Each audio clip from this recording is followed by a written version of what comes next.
Welcome to వార్తా 9. ముందుగా headlines చూద్దాం. నాగార్జున సాగర్ లో వరుణ యాగం పూర్ణాహుతిలో సీఎం రేవంత్ దంపతులు. రాష్ట్రంలో సమృద్ధిగా వర్షాలు కురవాలని సీఎం రేవంత్ ప్రత్యేక పూజలు. రైతులు సుభిక్షంగా ఉండాలని వరుణ యాగంలో సీఎం రేవంత్ ప్రార్థనలు. వర్షాలతో ప్రాజెక్టులు నిండాలని నాగార్జున సాగర్ లో మహావరుణ యాగం. రౌడీయిజాన్ని సహించాం, ప్రజలకు ఇబ్బంది పెడితే కఠిన చర్యలు తీసుకుంటాం. గ్యాంగ్ వార్లను పూర్తిగా అరికట్టామని సీఎం చంద్రబాబు వెల్లడి. రౌడీ మూకలకు పీడకలగా ఉంటామన్న సీఎం చంద్రబాబు సంచలన వ్యాఖ్యలు. శాంతి భద్రతల విషయంలో ప్రభుత్వం రాజీ పడదని స్పష్టం. 2 ఏళ్లలో ప్రతి రెవెన్యూ గ్రామానికి భూ సర్వే ఉంటుందన్న మంత్రి పొంగులేటి. భూముల సమగ్ర సర్వేతో యజమానులకు భద్రత ఉంటుందని వెల్లడి. భూములకు ఆధార్ తరహాలో భూధార్ జారీ చేస్తామని వ్యాఖ్య. భూ రికార్డుల ప్రక్షాళనతో వివాదాలు తగ్గుతాయన్న మంత్రి పొంగులేటి. అనుమతినిచ్చి ర్యాలీలను అడ్డుకుంటున్నారన్న సజ్జల రామకృష్ణారెడ్డి. కుప్పం పులివెందులలో పోలీసు లాఠీచార్జిపై సజ్జల ఆగ్రహం. వైసీపీ ర్యాలీలను అడ్డుకునేందుకు పోలీసులు ఉపయోగిస్తున్నారని ఆరోపణ. చివరి నిమిషంలో ర్యాలీలపై ఆంక్షలు సరికాదని వ్యాఖ్య.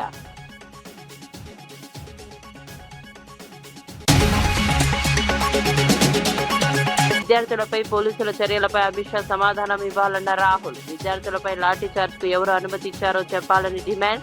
విద్యార్థుల హక్కులపై కేంద్రం స్పష్టమైన సమాధానం ఇవ్వాలని వ్యాఖ్య. విద్యార్థుల ఘటనపై పార్లమెంట్లో పూర్తి చర్చ జరగాలని వెల్లడి. ఆంధ్రప్రదేశ్లో గ్యాంగ్ వార్లు, రౌడీయిజాన్ని పూర్తిగా అరికట్టామని ముఖ్యమంత్రి చంద్రబాబు నాయుడు తెలిపారు. ముఖ్యంగా రాయలసీమ ప్రాంతంలో గతంలో ఉన్న గ్యాంగ్ రివరైల్స్ కు అడ్డుకట్ట వేశామని చెప్పారు. రోడ్లపైకి వచ్చి ప్రజలకు ఇబ్బందులు కలిగించేవారని ఎట్టి పరిస్థితుల్లోనూ సహించబోమని స్పష్టం చేశారు. తాను రౌడీయిజానికి పాల్పడే వ్యక్తిని కాదని, అయితే రౌడీ మూకలకు మాత్రం పీడకలగా ఉంటారని చంద్రబాబు వ్యాఖ్యానించారు. ప్రజలకు ఇబ్బందులు కలిగించే వారిపై ఎలాంటి మినహాయింపులు లేకుండా కఠిన చర్యలు తీసుకుంటామని హెచ్చరించారు. శాంతి భద్రతల విషయంలో ప్రభుత్వం రాజీ పడదని స్పష్టం చేశారు.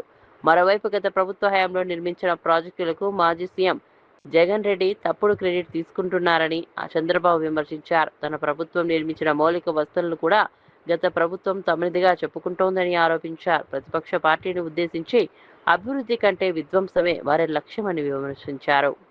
ఆ రోజే మళ్ళా మీకు ఫోన్ కూడా వస్తుంది. ఇప్పుడు మీకు పట్టాదారు పాసు పుస్తకం ఇవ్వగానే మళ్ళా నా ఫోన్ వస్తుంది. దేనికోసం? మీకు ఎలాంటి ఇబ్బందులు లేకుండా చేయాలని, మీరు ఎలాంటి బాధలు పడకూడదనే ఉద్దేశంతో ఈ కార్యక్రమాలు చేస్తున్నాం. ఇక్కడికి వచ్చినప్పుడు అభివృద్ధిలో మీరు చూస్తే ఇక్కడే ఈ నియోజకవర్గంలో త్రాగునీటి సమస్య ఉంది. కొల్లేరు మొత్తం చేపల చెరువులు ఈ జిల్లాలో ఎక్కువగా ఉంటాయి. ఎక్కడ చూసినా నీళ్లు కనపడస్తాయి, తాగడానికి మాత్రం మంచినీళ్ళు కనపడవు. అలాంటి సమస్య ఉంటుంది. అందుకనే ఈరోజు చేపల చెరువులు ఉన్నాయి కాబట్టి మీకు నీళ్లు ఇవ్వడానికి 36 కోట్ల రూపాయలు ఒక్క కైకులూరికి శాంక్షన్ చేశాం. వీలైనంత తొందరలో ప్రతి ఆడబిడ్డ కొళ్ళాయి ద్వారా, ట్యాప్ ద్వారా నీళ్లు తిప్పుకునే పరిస్థితి రావాలి. అది కూడా చేసి పెడతామని మీ అందరికీ హామీ ఇస్తున్నా. ఈ జిల్లాలో రెండో సమస్య రోడ్ల సమస్య. ఎన్నిసార్లు వేసిన రోడ్లు వర్షాలు పడతానే నల్లరేగడి నీళ్లు కాబట్టి ఎప్పటికప్పుడు రిపేర్లు వస్తూనే ఉంటాయి. ఆలోచిస్తున్నా, దీనికి కూడా ఒకప్పుడు మీరు చూస్తే ఎక్కడ చూసినా గుంతలు పడిన రోడ్లు. అడిగితే సమాధానం అడిగితే ఏమయ్యా గుంతలేసి పడ్డాయంటే నేనేం చేస్తాను, సమీక్షం ఇస్తున్నాం కదా, బటన్ నొక్కాం కాబట్టి గోతులో పడమని చెప్పేవాళ్ళు. నేను ఆ మాట చెప్పడం లేదు. సూపర్ 6 ఇచ్చాం. గుంతలు లేని రోడ్లు, సుజావుగా మీరు ప్రయాణం చేసే రోడ్లు ఇప్పించే బాధ్యత మాది. అందుకే రోడ్ల మీద ఈస్ట్ గోదావరి, వెస్ట్ గోదావరి మీ ప్రాంతంలో ఎక్కువ ఆలోచిస్తున్న, కృష్ణా కూడా కొంత ప్రాంతం, వీలైతే సిమెంట్ రోడ్లు పోతే ఎట్లుంటుందని ఒక ఆలోచన ఉంది. అయితే నా ఆలోచనకు కూడా ఖజానా కూడా సహకరించాలి. నేను అందుకే ఎప్పటికప్పుడు అభివృద్ధి చేయాలి, సంపద సృష్టించాలి, ఆదాయాన్ని పెంచాలి, పెంచిన ఆదాయం మీకు ఖర్చు పెట్టాలనేది ఎన్డీఏ సిద్ధాంతం. లేకపోతే ఇది సస్టైన్ కూడా కాదు. ఏదేమైనా మీరే. వార్త వివరాల్లోకి వెళ్తే రాష్ట్రంలో సమృద్ధిగా వర్షాలు కురవాలని, రైతాంగం సుభిక్షంగా ఉండాలని ఆకాంక్షిస్తూ నాగార్జున సాగర్ లో మహావరుణ యాగం నిర్వహించారు. విజయ విహార్ టూరిజం గెస్ట్ హౌస్ ప్రాంగణంలో నిర్వహించిన ఈ వేదిక కార్యక్రమంలో ముఖ్యమంత్రి రేవంత్ రెడ్డి, ఆయన సతీమణి పాల్గొన్నారు. యాదగిరిగుట్ట శ్రీ లక్ష్మీ నరసింహస్వామి దేవస్థానానికి చెందిన వేద పండితులు ఋత్వికుల ఆధ్వర్యంలో ప్రత్యేక పూజలు, హోమాలు నిర్వహించారు. రాష్ట్రంలో వర్షాలు సమృద్ధిగా కురిసి చెరువులు, ప్రాజెక్టులు నీటితో నిండాలని, పంటలు బాగా పండాలని యాగంలో సంకల్పించారు. ముఖ్యమంత్రి దంపతులు ప్రత్యేక పూజలు నిర్వహించి వరుణ దేవుణ్ణి ప్రార్థించారు. అనంతరం యాగం పూర్ణాహుతి కార్యక్రమంలో పాల్గొన్నారు. రాష్ట్ర రైతాంగం సంతోషంగా ఉండాలని, సాగునీటి సమస్యలు తొలగిపోవాలని ప్రార్థనలు చేశారు. ఈ కార్యక్రమంలో పలువురు మంత్రులు, ప్రజాప్రతినిధులు, అధికారులు పాల్గొన్నారు.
హనుమకొండ జిల్లా కమలాపూర్ డబుల్ బెడ్రూమ్ ఇళ్ల పంపిణీ కార్యక్రమం తీవ్ర ఉద్రిక్తతకు దారితీసింది.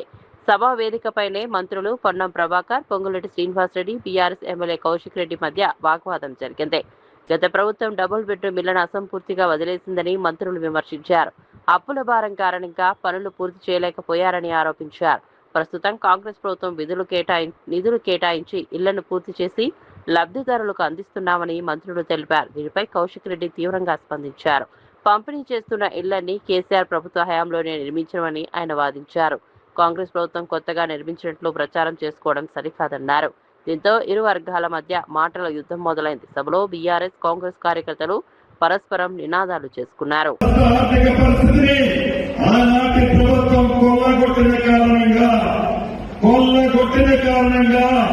అనుకున్నది ఇంకా పూర్తిగా ఇవ్వలేదు. తప్పకుండా ఇచ్చి చేస్తామని కూడా ఈ వేదిక ద్వారా ఈ అందరికీ తెలియజేస్తూ మరొక్కసారి ఇది ప్రజా ప్రభుత్వం.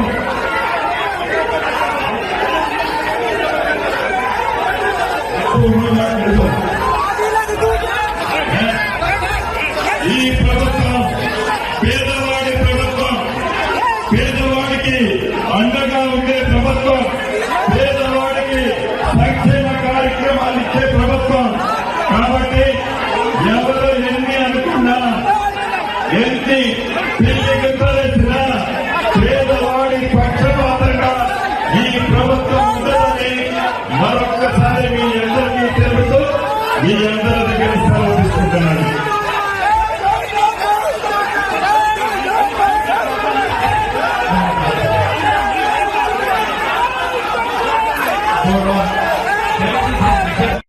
Babu Gari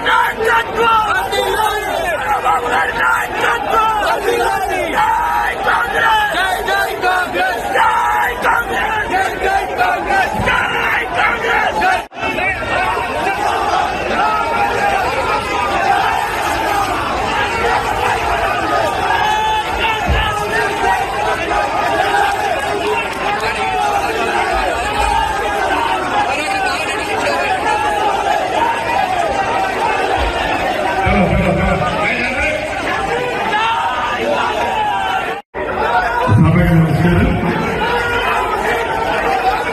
ఈరోజు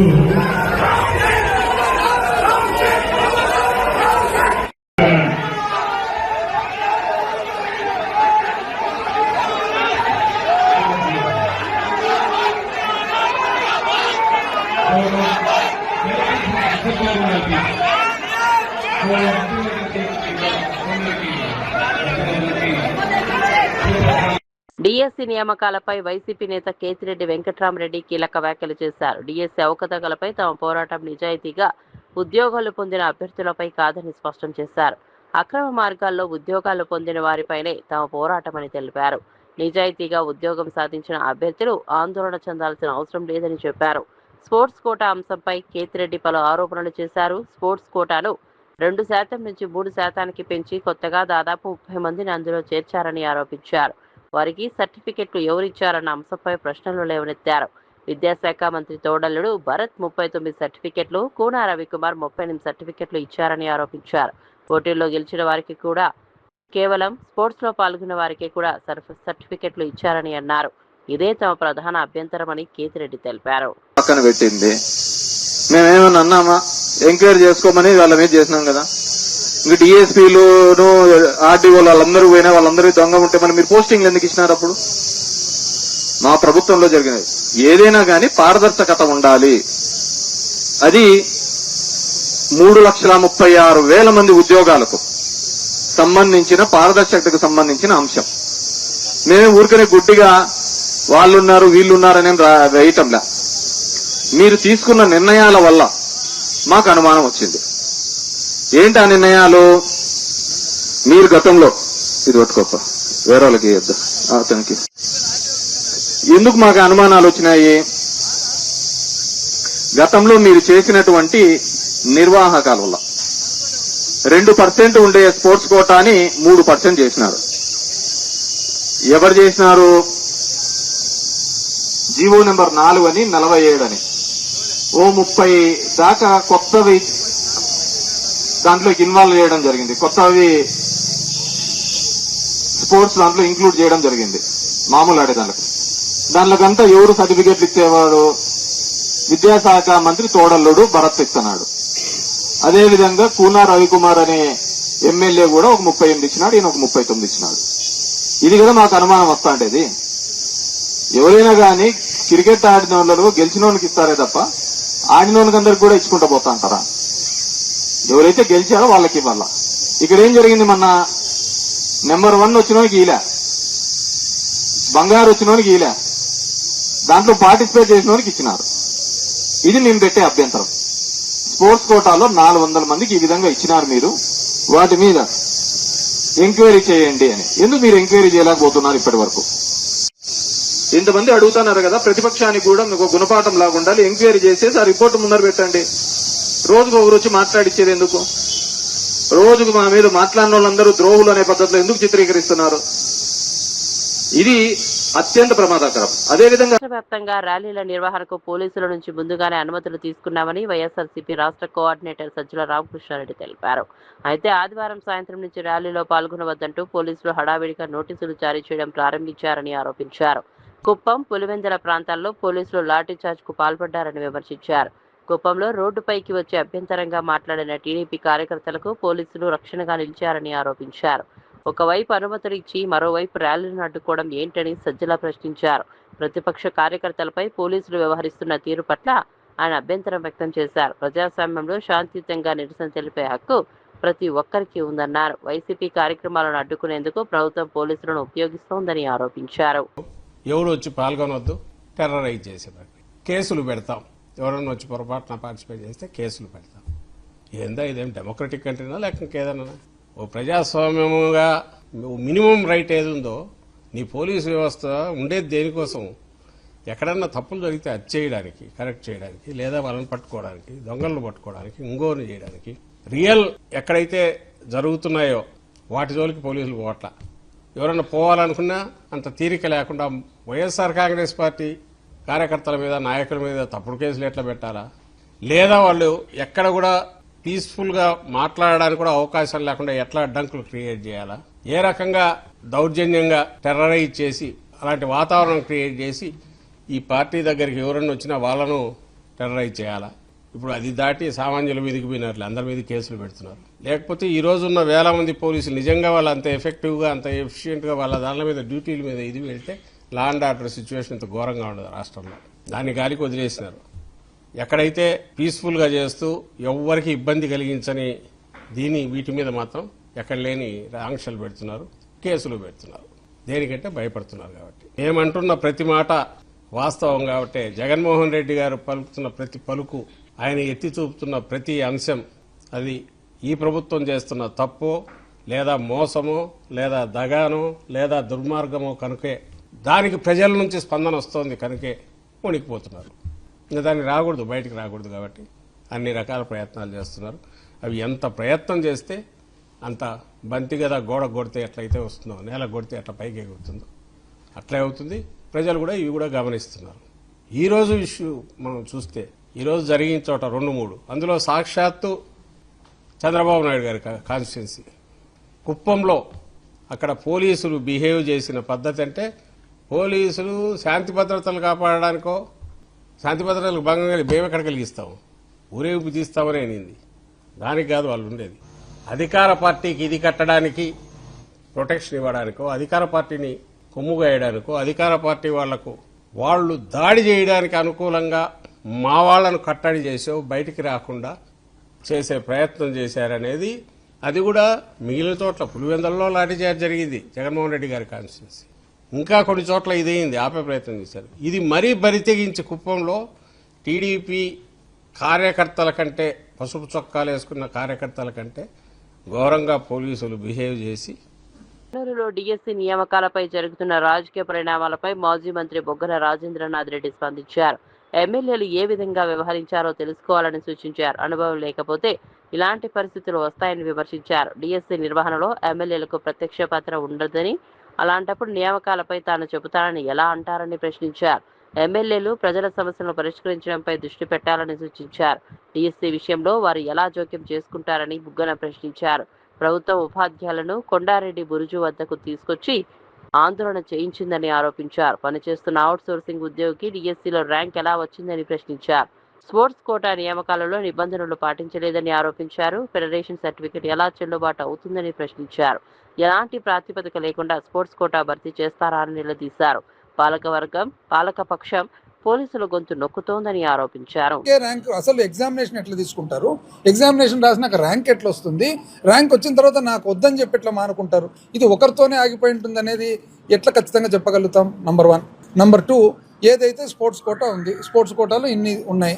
సో ఏ విధంగా ఇప్పుడు జగన్మోహన్ రెడ్డి గారు ఏమంటున్నారు, మీరు ఏ విధంగా ఉద్యోగాలు ఇచ్చినారు ట్రాన్స్పరెంట్గా పారదర్శకంగా చెప్పండి. అంటే ఇప్పుడు ఒకవేళ క్రికెట్ ఆడుతున్నారు అంటే దానికి ఎట్లా పెట్టినారు? రంజీ ఆడినట్లా, నేషనల్ ఆడినట్లా, ఏం పెట్టినారు? ఒకవేళ లేదు హాకీ ఆడినారు, నేషనల్స్ ఆడినట్లా, స్టేట్ ఏదో ఒకటి ఉండాలి కదా. దానికి వాళ్ళు సమాధానం ఏమంటున్నారు? ఫెడరేషన్ సర్టిఫికెట్ అంటున్నారు. ఎన్నో ఫెడరేషన్స్ ఉంటాయి. ఫెడరేషన్ సర్టిఫికెట్కు మీకు ఏ విధంగా దానికి శాంక్టిటీ ఉంటుంది? ఏ ఫెడరేషన్ అయినా ఏ సర్టిఫికేట్ అన్నీ ఇవ్వచ్చు. నేను కూడా మీ అందరు 10 మంది ఉంటే మీ అందరూ ఒక ఫెడరేషన్ పెట్టుకొని ఒకరు క్యారమ్ బోర్డు బాగా ఆడతారని, దాంట్లో ఏమి బ్రిడ్జ్ కూడా ఉంది, మళ్ళీ కార్డ్స్ కూడా. అంటే ఒకరు క్యారమ్ బోర్డు బాగా ఆడతారని ఒకరికి సర్టిఫికెట్, ఒకరికి మీరు ఖోఖో ఆడతారని ఒకరికి సర్టిఫికెట్, ఒకరు షటిల్ అని సపరేట్, ఎట్లంటే అట్లా ఇచ్చుకోవచ్చు. దానికి శాంక్టిటీ ఎట్లా అని. ఇప్పుడు ఏదైనా పెట్టండి. గేమ్ పెట్టినప్పుడు మీరు దాన్ని అంటే క్వాలిఫికేషన్ ఎలిజిబిలిటీ ఎట్లా పెడుతున్నారు? మీరు ఎట్లా పెట్టాలి?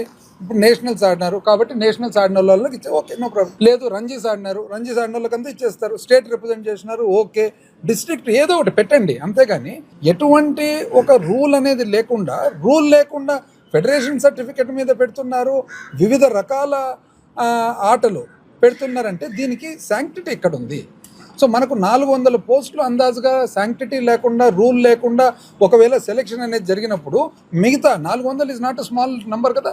అంత పెద్ద నంబర్కు సెలెక్షన్ జరిగినప్పుడు ఈ మొత్తం ఎక్సర్సైజ్ ఎంత మటుకు కరెక్ట్ అనేది ఇప్పుడు దాన్ని రాజకీయంగా చేసేదాన్ని. ఇప్పుడు అందరూ జగన్మోహన్ రెడ్డి గారు ఏమంటున్నారు, ప్రతిపక్షం ఏమంటున్నారు, ఏదైతే డౌట్ఫుల్ సెలెక్షన్ ఉందో డౌట్ఫుల్ సెలెక్షన్ మీద ఆయన సమ్ కరెక్టివ్ యాక్షన్ ఏం తీసుకుంటారు? మీరు ఇది ఇట్లా నడిపిస్తారా? Corrective step, corrective action. ఇప్పుడు జనరల్గా ఎవరైనా కానీ ప్రభుత్వంలో ఉండేవాళ్ళు ఒకవేళ ప్రతిపక్షం వాళ్ళు వచ్చి ఈ విధంగా పొరపాటు జరిగింది, మాకు దీని మీద ఒక డౌట్ ఉంది అని చెప్పినప్పుడు ఒకవేళ ఉంటే ఒప్పుకోవాలి. ఒప్పుకొని రైట్ రాయాలి, ఒప్పుకొని రైట్ ఇది ఉంది, ఈ సెక్షన్ ఈ సెక్షన్ విద్యార్థుల నిరసనలపై పోలీసుల చర్యల విషయంలో కేంద్ర హోంమంత్రి అమిత్ షా పార్లమెంట్లో సమాధానం చెప్పాలని కాంగ్రెస్ అగ్రనేత రాహుల్ గాంధీ డిమాండ్ చేశారు. విద్యార్థులపై పెల్లెట్ గన్స్, లాఠీచార్జ్కు ఎవరు అనుమతి ఇచ్చారో కేంద్రం స్పష్టం చేయాలని ప్రశ్నించారు. విద్యార్థులపై కాల్పులకు అమిత్ షా ఆదేశాలు ఇచ్చి ఉంటే అది తప్పు అవుతుందని, ఆదేశాలు ఇవ్వకపోతే తన బాధ్యత నిర్వర్తించడంలో విఫలమైనట్టేనని రాహుల్ గాంధీ వ్యాఖ్యానించారు. విద్యార్థులపై పోలీసుల చర్యలకు బాధ్యత ఎవరిదో ప్రభుత్వం ప్రజలకు తెలియజేయాలని డిమాండ్ చేశారు. పార్లమెంట్లో ఈ అంశంపై పూర్తి స్థాయి చర్చ జరగాలని కోరారు. విద్యార్థుల హక్కులు, భద్రత విషయంలో కేంద్ర ప్రభుత్వం స్పష్టమైన సమాధానం ఇవ్వాలని అన్నారు. ఘటనపై స్వతంత్ర విచారణ అవసరమని కాంగ్రెస్ నేతలు డిమాండ్ చేస్తున్నారు. మరోవైపు రామ మందిరానికి సంబంధించిన అంశంపై కూడా రాహుల్ గాంధీ ప్రధాని నరేంద్ర మోదీపై తీవ్ర ఆరోపణలు చేశారు. If he ordered it, he is guilty of getting our children shot. And if he didn't know about it happening, he's incompetent. Either way, he should go. This was the discussion. Second, there were two other conditions. First condition, I explained to you that we want to understand clearly who's responsible, who's culpable. Second, the Prime Minister apologizes for what has happened. And third was the issue of the Ram Temple theft, which Khargeji has elaborated upon. People very close to the Prime Minister have stolen from the Ram Mandir. These are the three issues. So now Mr. Amit Shah suddenly saying that he is ready to speak. We're not interested in his fantasy conversations. We're interested in whether he authorized or didn't authorize the shooting of our children. First, he should make that abundantly clear. After that, the question of any discussion arises. That is the situation. And that is what the opposition is demanding. That is what we've been demanding for the last 15 days. And that is what we are continuing to demand. The other thing I'd like to point out is the character of the Prime Minister and the Home Minister. For 15 days, neither of them has had the courage, and I'm saying courage and stressing courage, neither of them has had the courage to come to the house. Neither of them has had the guts to own up to what they have done. So that is for our students to see and understand that neither the Home Minister of this country nor the Prime Minister of this country think that what was done to you in Delhi, the brutality that was carried out in Delhi, is worth commenting on. This is what the real issue is. మావోయిస్టులకు ఒకప్పుడు అడ్డాగా ఉన్న కర్రెగుట్ట ప్రాంతంలో ప్రభుత్వ అధికారులు స్వేచ్ఛగా అడుగుపెట్టారని Telangana DGP CV Anand తెలిపారు. Police అధికారుల ప్రత్యేక బృందంతో కలిసి ఆయన కర్రెగుట్టను స్వయంగా సందర్శించారు.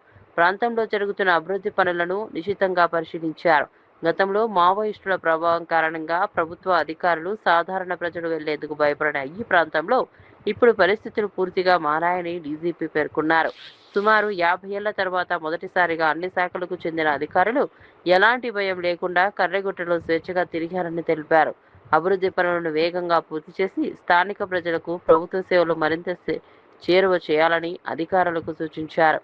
రహదారులు, మౌలిక వస్తువులు, ఇతర అభివృద్ధి కార్యక్రమాల పురోగతిని డీజీపీ పరిశీలించారు.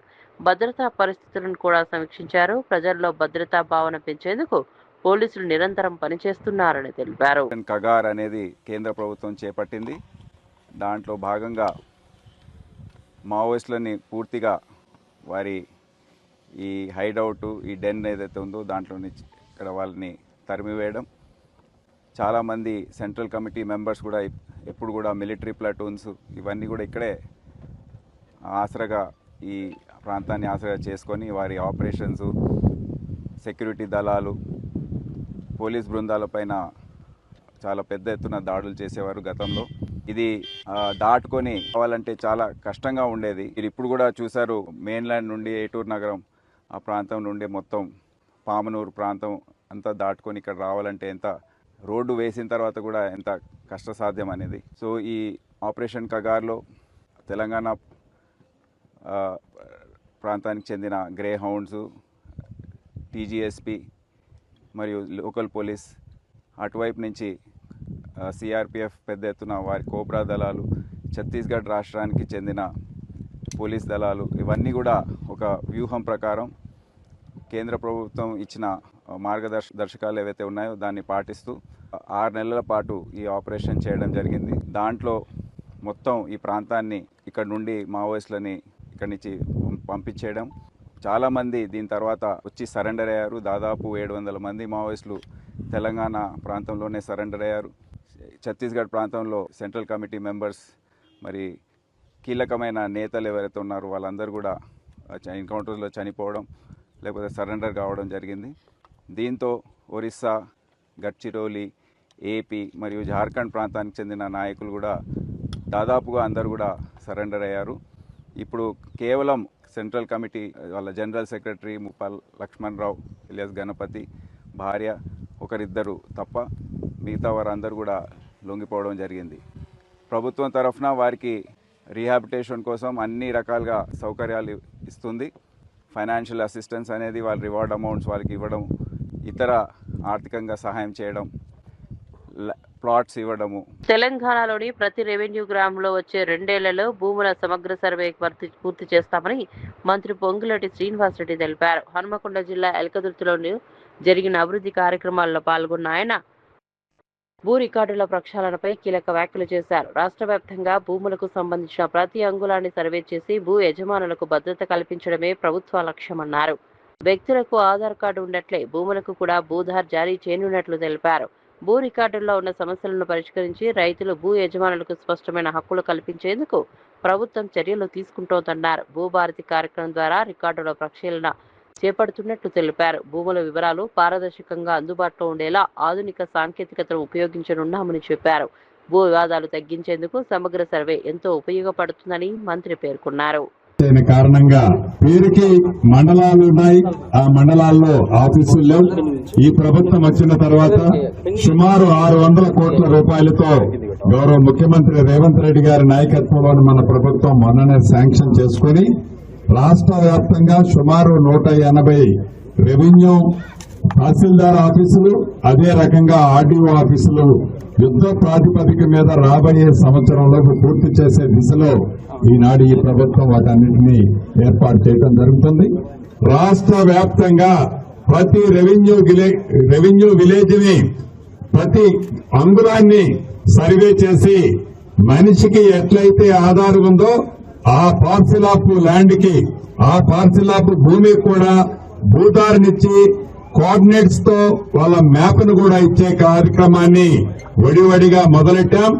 రైతుల సహకారంతో, ప్రజల దీవెనలతో భూ ప్రక్షాళన ద్వారా భవిష్యత్తులో భూములనికి ఏ రకమైన ఇబ్బంది లేకుండా విధంగా ఒక భరోసా, భద్రత ఈ ప్రభుత్వం కల్పిస్తుందని కూడా మరొకసారి మీ అందరికీ తెలుపుతూ మీ అందరి దగ్గర సెలవు తీసుకుంటాం.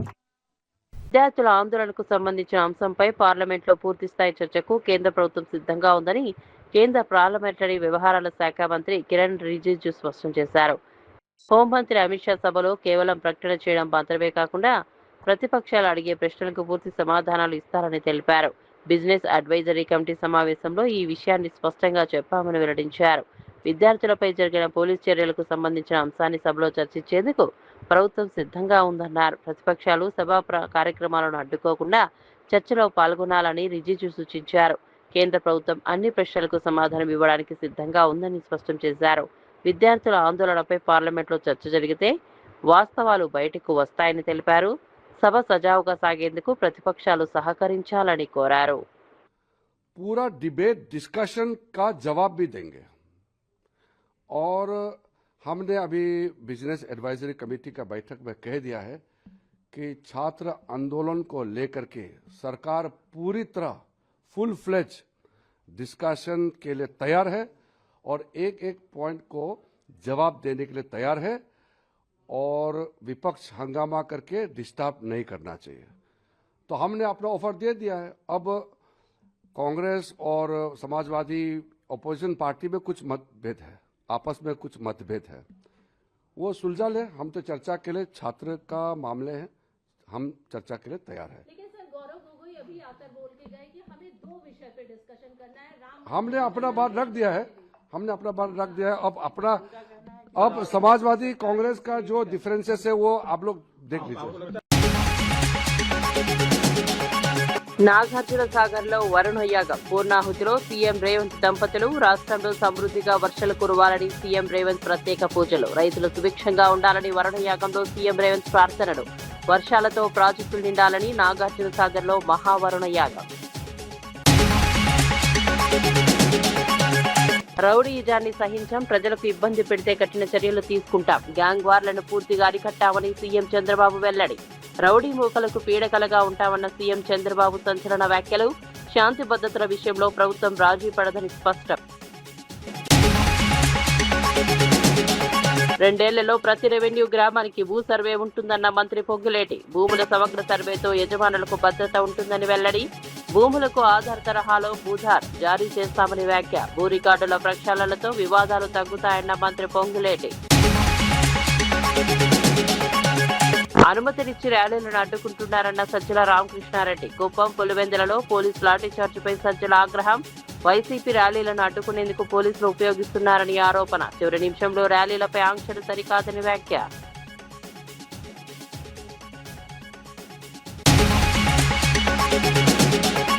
విద్యార్థులపై పోలీసుల చర్యలపై అమిత్ షా సమాధానం ఇవ్వాలన్న రాహుల్. విద్యార్థులపై లాఠీ చార్జ్కు ఎవరు అనుమతి ఇచ్చారో చెప్పాలని డిమాండ్. విద్యార్థుల హక్కులపై కేంద్రం స్పష్టమైన సమాధానం ఇవ్వాలని వ్యాఖ్య. విద్యార్థుల ఘటనపై పార్లమెంట్లో పూర్తి చర్చ జరగాలని వెల్లడి. అప్డేట్స్ కోసం చూస్తూనే ఉండండి